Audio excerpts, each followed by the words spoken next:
No suspension. We're here. Good morning.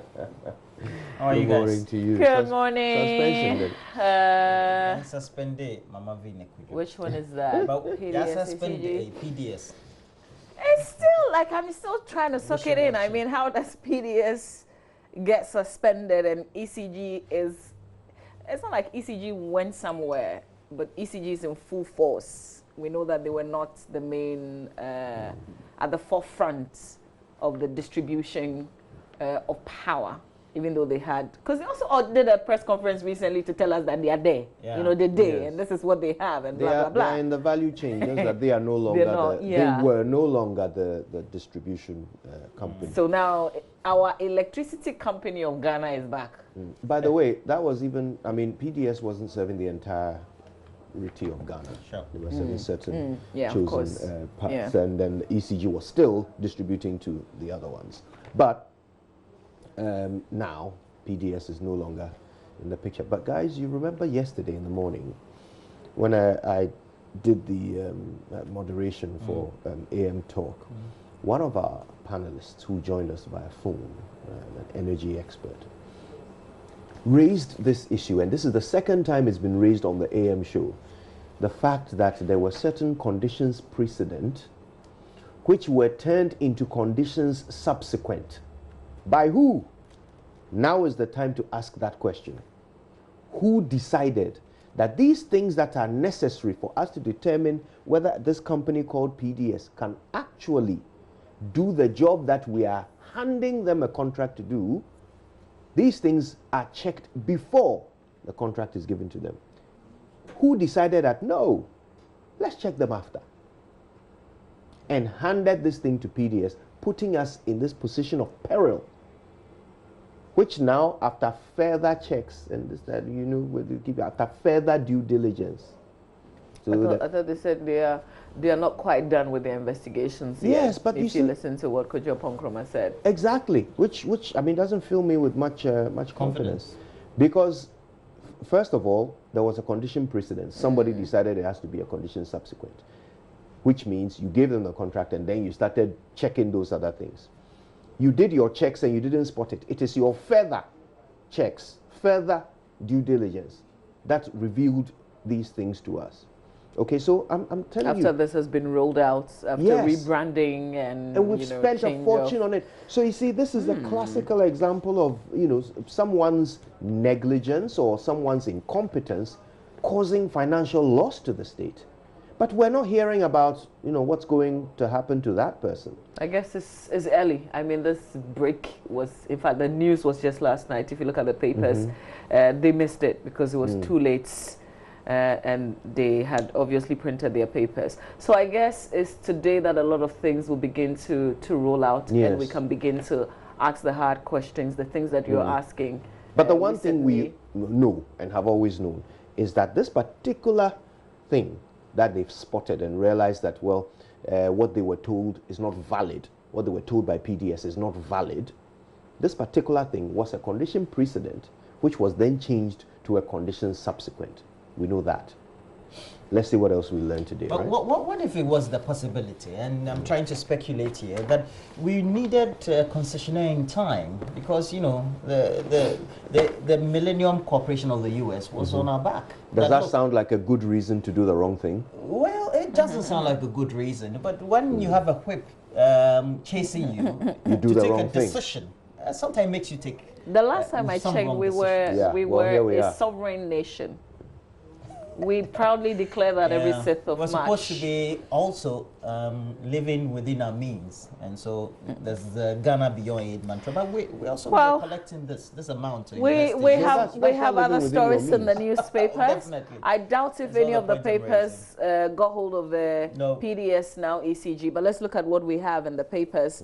I'll do the Daily Graphic, the Finder, and then the Ghanaian Times. You guys are cool with that? Sure, go for it. Okay, so here we go. Daily Graphic newspaper, front page. Assist government reduce interest rates. President tells IFC, that's the International Finance Corporation. And then this is quite huge. You don't need 10 to file cases, the Supreme Court makes a ruling on this. Industry players express concern over tax increases is another front page headline. Back page of the paper, Ayawaso-West Wuogon by-election victims sue governments. And I was hoping, okay, yeah, here we go. Push for legislation on alcohol, but this is quite interesting. 23 persons who claim to have suffered various forms of injury in the violence that rocked the Ayawaso-West Wuogon by-election on January 31 this year have sued the government over what they describe as violations of their fundamental human rights.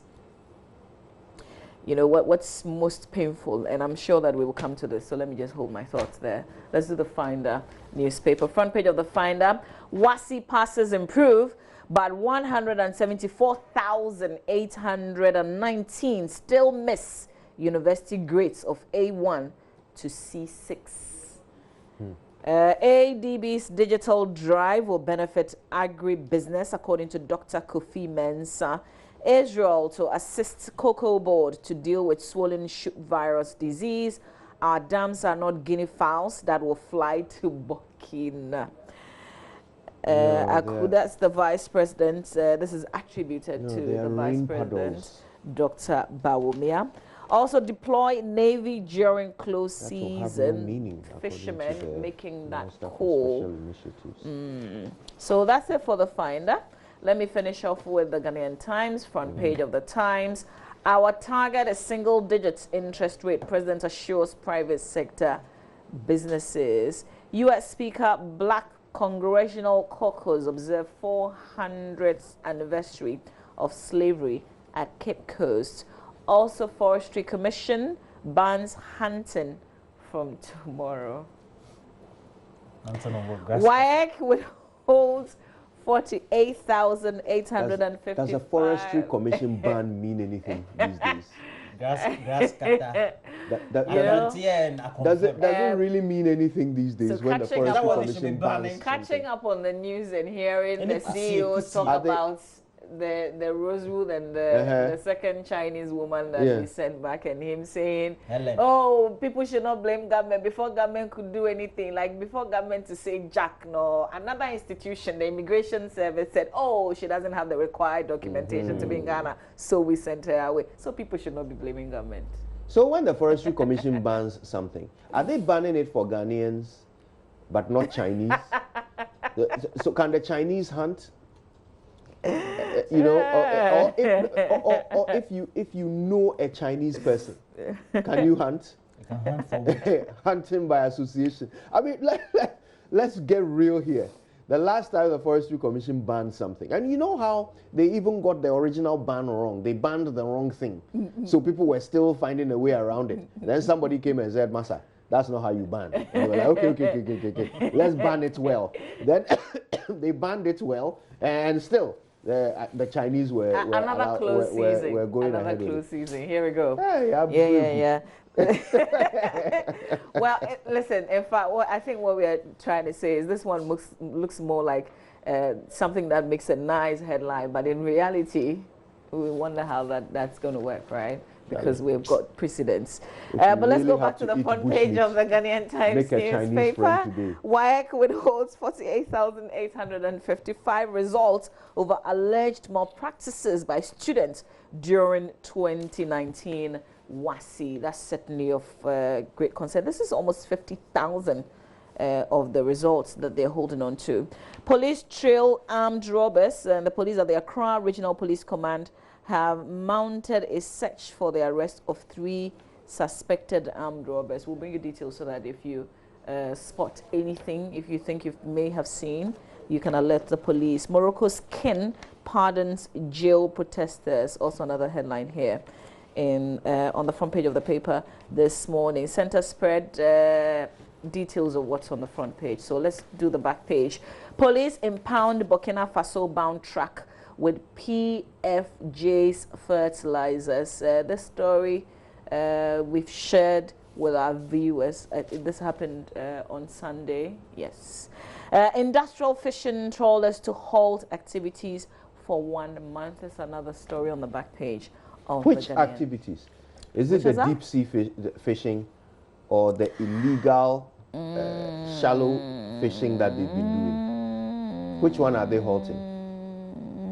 I have to. Okay, you go ahead and do your stories. Let me read this one. Okay.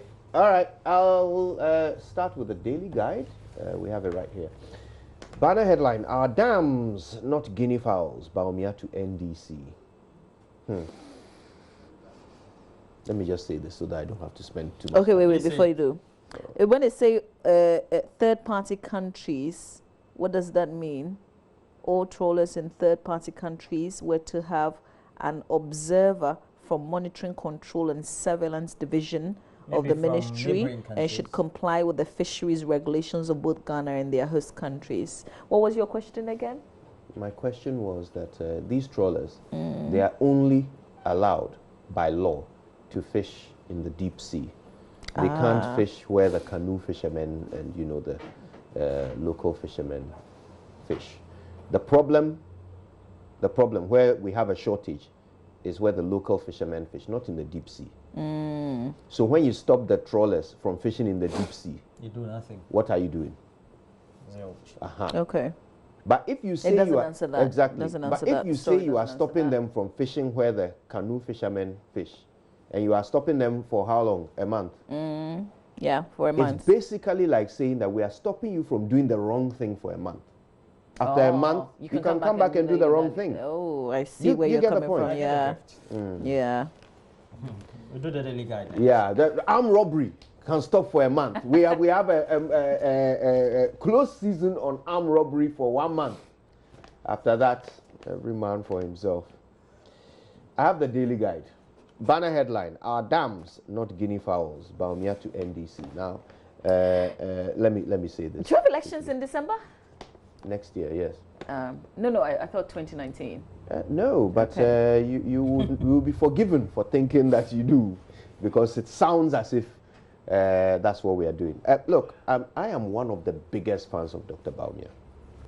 Still, I really am. I genuinely think that he holds the key to a lot of the problems that, you know, we are trying to solve as a nation. But he talks to the NDC too much. I mean, too much. You mean he's still in the campaign mode? I don't understand why his comments must be directed at the NDC. All the time. But even the president also talked about cocoa and said, oh, we've done better than the NDC. Yeah, well, I mean, I don't happen to have as much, what's the word I'm looking for? I have to be careful how I choose my words. I'm okay, no, so you go on with it. Go on with this one. Yeah, anyway. You see, my question is this. Our dams are not guinea fowls. Nice and catchy. And I thank him for the sound bite.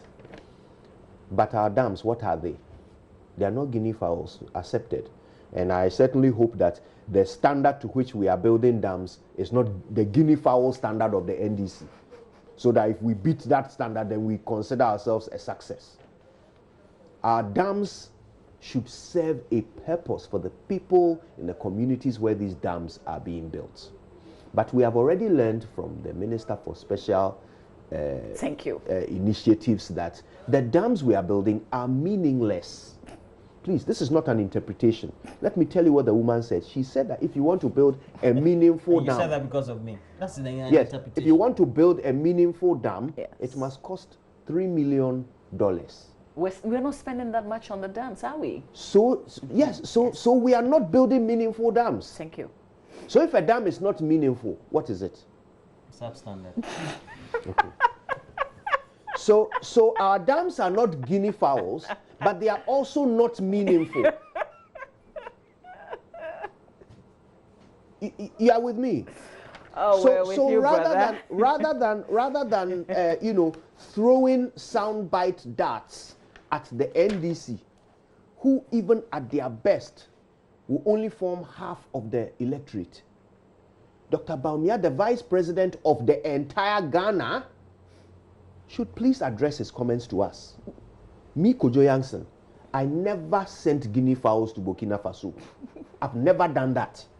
So, Dr. Baumia, if he's explaining the dams to me, Kojo, he shouldn't talk about guinea fowls. Okay, so maybe this is not to us. You That's know, my this is to point. NDC. That's my point. Why is the vice president of Ghana only talking to the NDC? Because they are also Ghanaians. they are citizens. They are part of the constituents. All right then. Okay, that's it. Let me finish with the headlines on the front of the Daily Guide. There are a few others. Let's go through them quickly. Obusampofu thrown out again. Ex-Maslock boss accomplice escapes jail. Wow. Have any of you heard of this? We'll look at the details on page 6 in a moment. S.O. Frimpong wins 4th Vivo Energy Award, is also on the front page. NDC chokes on take-or-pay agreements, also on the front page. Let's look at the back real quick. Don't touch Kwesi Appiah, Alhaji Lamini. Taekwondo boss gets top post. Dowona and Mary grab PM Sports Tennis. And I will miss Ronaldo forever. Real president is the one who is saying this. And yeah, he dubs him the best player in the world. All right, I'll do the Daily Statesman. Banner headline this morning. Our WASSCE results are on the up. More passes recorded for core subjects. Maths is tops. An improvement in results is a good thing. Well done. But I think we still have a lot of work to do. We have to a make huge things issue better. if WAEC is holding on to almost 50,000 of the results. Yeah. Zero baller fashion against single-use plastics. I like that. MPs in frenzied fight over MMDC elections. Frenzied fight, eh? And on the back page, U.S. women's football team accuse National Federation of ruse amid pay row. Also on the back page, how do I pronounce this name? Is this Sonye? Sonye Yakuba, one's contract with Kotoko terminated. And that does it for me and the Daily Statesman. Okay, so I have the Go Street Business. Let me just do the front page of the Go Street Business quickly and move on to the two others I have. Import duty reforms to cost some 1 billion Ghana cedis in 2019. Security concerns drive government expenditure for 2 consecutive years. That's a Go Street Business. And then we also have RGD. That will be the Registrar General's Department. Stakeholders set threshold for beneficial ownership disclosure. They also have a attach rate for the Forex market, so you get to know how the cedi is performing against the major international currencies, particularly the US dollar, the pound sterling, and the others. Okay. Okay, let's do the statement. Statement says our WASSCE results are on the up. More passes recorded for the core subject. Maths is tops. What it fails to tell you, at least in the headline, is the fact that there are still a huge number, almost 200,000, who will miss the mark that would carry them to the university. Well, let's do the dispatch. Dispatch says finance minister's stake and pay agreement may jeopardize future investment in the power sector. That's a former CEO for the GNPC, Alex Mould. Minority response to media budget is on the back page. And other stories occupying the front page of the Daily Dispatch newspaper. Do not kill yourselves over MPP and NDC. Hamid cautions Muslims. 44% of Ghana's MPs are below 40 years. And attached is a picture of Dominic Nitawo, the Member of Parliament for Bimbala, also the Minister for Defense, who, according to the caption, entered Parliament in 2002 at age 22. 22? Okay. Oh, okay. And it should be 24, I think. Yeah. Did they say 22 here? Yeah, it was through a by-election. I think 24 should be. Because I know it's supposed to be 24. Well, so that story is on page 5 of the paper. Please, you can go ahead. Yeah. As in you're done? Yeah. Okay. All right. So for me, okay, there's a publication from the Office of the Special Prosecutor in 2 of the newspapers, which is the Graphic and the Ghanaian Times, and the office is obliged to publish cases. Let me just read directly. On a half-year basis, publish the following information in at least 2 daily newspapers of national circulation and on the website of the office. So 2 of it, that's the list of corruption cases investigated and prosecuted by the office, and 2 is the number of acquittals, convictions, and cases pending in respect of the cases prosecuted under, and the value of proceeds recovered, if any. So that's why the office has made this publication in the Daily Graphic and in the Ghanaian Times newspaper. So list of corruption cases investigated and accused charged for court. There are 2 of those. One is the Republic and Mahama Ayariga, Kenrick Akwesimafo, investigated jointly with Iyoko. And the second one is the Republic and Hajia Hawa Nechima Somaila Awontoma Abudu, Alex Avade, Alhaji Abdul Momoni, Jessiwunde, Mary Stella, Adepisa Momoni, Yakubu Nambe, and Mahama Ayaria. So 2 of the cases, one common name that you see in the state against these persons, but Mahama Ayaria features in both. And the list of corruption cases of accused persons arraigned and being prosecuted. Also 2, one is the Republican Mahama Ayaria, and then the Republican the same person. So these 2 cases, which is featured in the list of corruption cases investigated and accused charged for courts, it's also the same as list of corruption cases of accused persons arraigned and being prosecuted. So the office has done its duty in terms of this half-year reports. And it says Section 3(3)(b) of Act 959 says there have been no acquittals and convictions as the 2 cases listed above are pending as being prosecuted. Consequently, no value of any assets have been recovered. So this is as the office stands in terms of its half-yearly publication of the cases that it is following. You are updated. Just also quite interesting that the usual epistles from the special prosecutor is also not given the same caption and prominence. Like, this is a statutory duty. That one is not statutory. So the other thing which is of interest, which is also related to the courts, is the fact that the Supreme Court has struck down paragraphs 19 and 28 of the first schedule of the Revenue Administration Act 2016, Act 915, requiring parties to have TINs, that's the tax identification number, before commencing actions in the courts, and quoting same in the court processes as unconstitutional and in contravention of certain provisions in the 1992 Constitution. So if you're going to court, you don't need any TIN to be able to do your processing and to have your case heard. And this was taken to court by the Center for Juvenile Delinquency on April 13 last year. And that's the ruling, which is very clear in this. You can read it and see and check out what it's done. Very instructive and also absolutely informative. But it also speaks volumes to the other statutory actions that need to be undertaken by citizens, or even if it's a rightful action, but for which now we've had those directives from the GRA and even government machinery, especially the executive, that citizens needed to have TIN before they accessed certain services or undertook certain actions and activities, even though rightfully they are entitled to them as propounded by law. You see, it speaks also to all the things that we tend to do based on the intentions, because we want to make sure everybody is roped in into the tax database, but at the end of the day, we don't seem to be following the law. And this one is a critical example. This one is because a case has been taken to court, so there's been a ruling. Yeah, but if I have to produce a TIN before I access a certain service, then perhaps we need to also test the law, whether it's lawful for me to have it, because there's as a requirement for other, because sometimes you want to access passport, things. Some of those things they tell you they actually, and then when you ask the officials when they started, or when we asked the official when they started all these actions or initiatives, they told us they wanted everybody to be tax compliant. It's true. But then we need... So you want this to be tested in other areas? Yes, as well. Because there are certain services you want to access and they tell you that, where's your TIN, where's your this.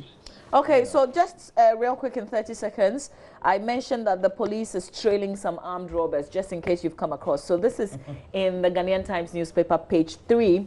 The robbers were reportedly engaged the police in a shootout when they closed in on them at Ashaman, and they've escaped. So check out the details of, you know, what the police is asking you to look out for, and if you come across them, you've seen them, you can alert the police. There's not enough time for me to do that. That's all right, fine. so we have to take a break for sports, and we'll bring you all the latest. Oh, I did all the talking? No, you didn't do all Why the talking. do you sound surprised? You only ended the segment with you only doing the Oh, talking. I am so sorry. Dear. Tomorrow, Thursday, I won't do a lot of talking. Oh. It Are you was sure? Is that a condition precedent? Yes, No. yes. Nana Asa Obofo's birthday Condition yesterday. subsequent. Nana Asa Obofo in the UK. I missed your birthday yesterday. Yeah, Happy I birthday did to too. you. Wow. Belated though. Wow. Yeah. Well, happy birthday. Yeah, happy birthday to you, bro. Okay, we've got AM Business right after sport, and then Kojo has talk. We're discussing the whole ECG takeover. It was takeover, and now there's another takeover, and all the implications. Take back. Take back. Take All back. the implications. Not forgetting the media review as well. There's a lot more to talk about in AM Talk. Oh, I love that sound up.